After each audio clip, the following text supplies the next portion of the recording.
All right, so as you can tell, more focused on everything else.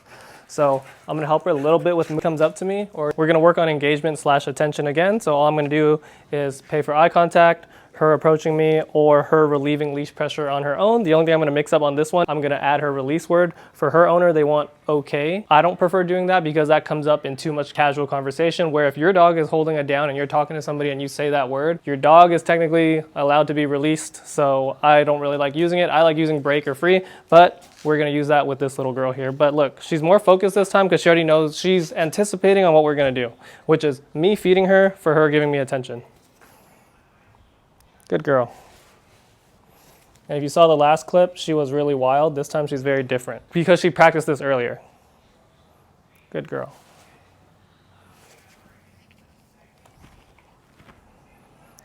So the only thing different, I'm going to use the release word, then I'm going to dash away from her so she chases me, and then I give her the reward just so she knows she has to come get it from me.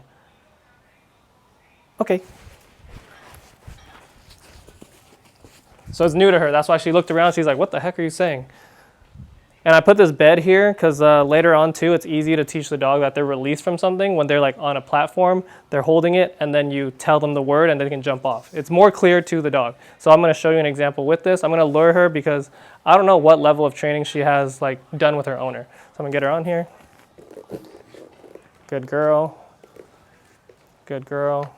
And for me, I like using good girl or good as the duration marker, which just means they need to keep doing what they're doing. And then the 2-letter word that I said earlier is the one where they're released. So I want her to know if she stays on here, I'm going to keep paying her. When she hears the other one, she's going to get off.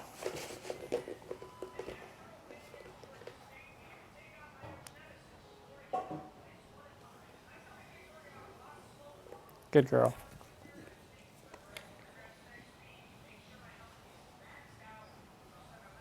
Good girl.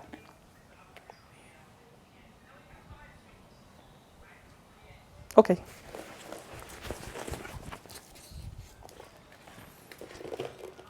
So very important too, if your dog doesn't need to be lured for everything. I try not to hold any food in my hand because the dog starts focused on your hand for you to pay them. I want them to know that even if I have nothing in my hand, the reward will still come. Because some dogs, they start manipulating you and they're like, oh, you don't have the food in your hand, so I'm not going to do anything until you have it. So I'm showing her nothing. She's looking up. Okay. So now she's sniffing around, which is okay because this is realistic. Your dog's gonna get distracted by stuff, but we want to teach them to pay attention to us. So now that I can tell she's more distracted, good girl. I was gonna help her by moving around more, but she chose to do that on her own. And see how I lured her on the bed once? She was rewarded on there a couple times. Now she's like actually going on there on her own. Good girl. Good girl. Also, you should get in the habit of marking verbally, like telling her the good girl, then reaching in your pocket and giving it to them afterwards. Okay. All right, we're switching to the clip-on mic because she keeps knocking my wire out. So I'm not teaching her place or anything right now.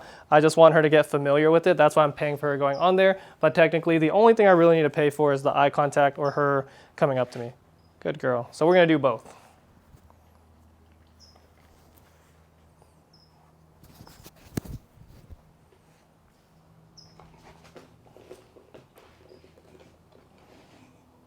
Good girl. Good girl.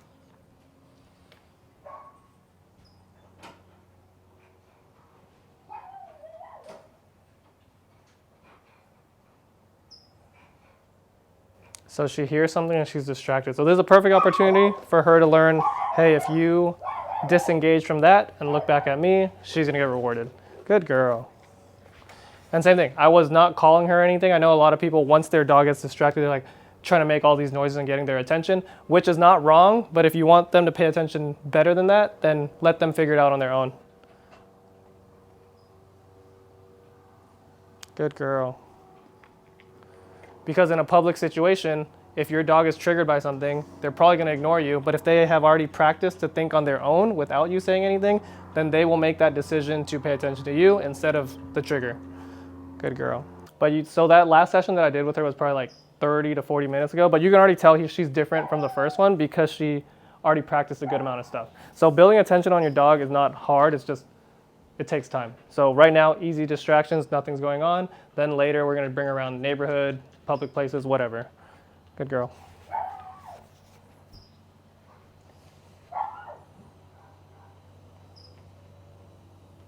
Good girl.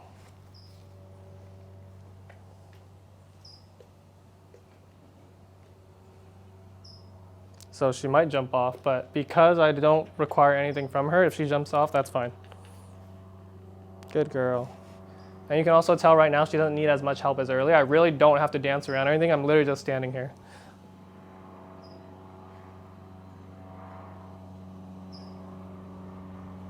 Okay.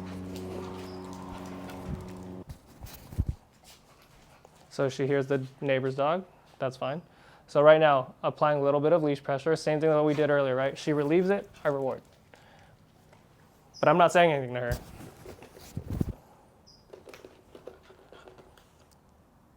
Okay. So she's gonna jump on me, I'm gonna walk into her, and now she's forced to back up. So that doesn't work with every dog, but that's usually the first thing I'm gonna do before anything else.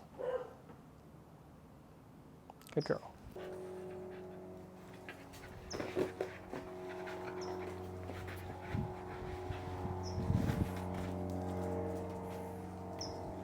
So as you can see, when I walk into her, she doesn't have more room to keep pushing on you, but if you back up from the dog, they're gonna keep coming up to you. Good girl.